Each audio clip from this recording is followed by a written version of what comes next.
মোৰ ভাইটোৰ ওপৰত মিছা অভিযোগ আনি বিপক্ষৰ বিচাৰ আশ্ৰয় লৈছে।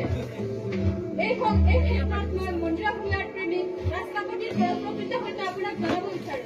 অনুমতি প্ৰদান কৰা।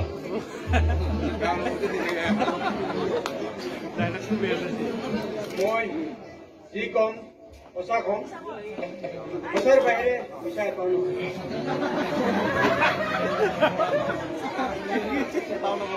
মই শুনাত আজি 7 বছৰে আপুনি আৰু মন্দিৰা প্ৰেমৰ সম্পৰ্কেৰে গভীৰভাৱে সম্পৰ্কিত। আজি 7 বছৰে দুয়োজনে একেলগে বহু সংগ্ৰামৰ মুখামুখি হৈছে। মন্দিৰা ভূঞাৰ বলাৎকাৰৰ ঘটনাকো আপোনালোকে এক সংগ্ৰাম চলাই আহিছে। তেন্তে কি যুক্তিত পৰিয়াল বা অন্য ব্যক্তিয়ে মন্দিৰা ভূঞাক মানসিক ৰোগী আৰু ব্লেকমেইলাৰ সজাব খুজিছে?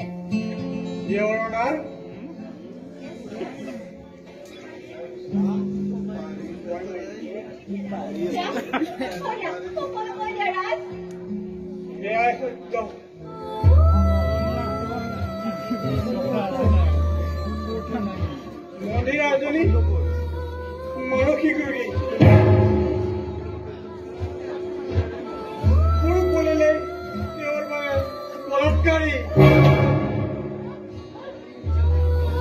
এনে মিছা অভিযোগেৰে তেওঁ বিবেচককো বচাব খুজিছে।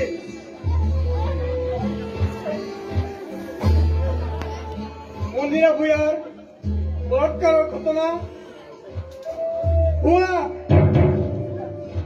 মিছা।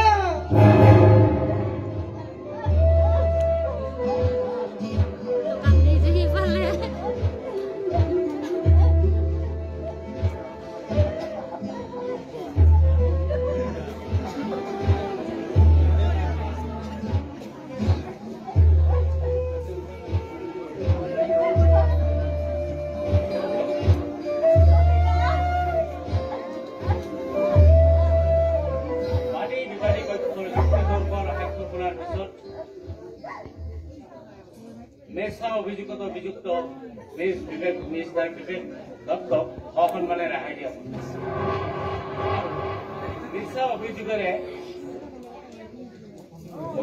আদালতক সকীয়াই দিয়া হ'ল যে ভৱিষ্যতে যাতে মিছা অভিযোগেৰে আদালতক বিপথে পৰিচালনা কৰাৰ বাবে পৰিচালনা নকৰে।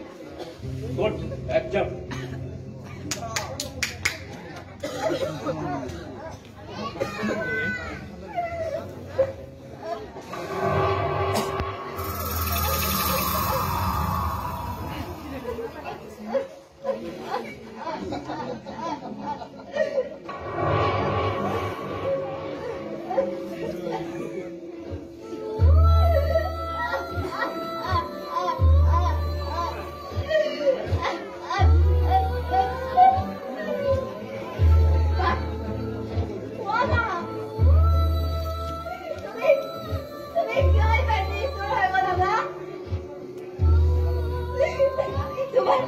তোমার একমাত্র কইনা চলে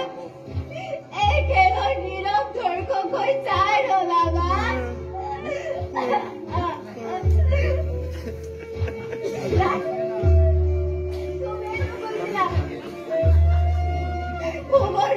কি করি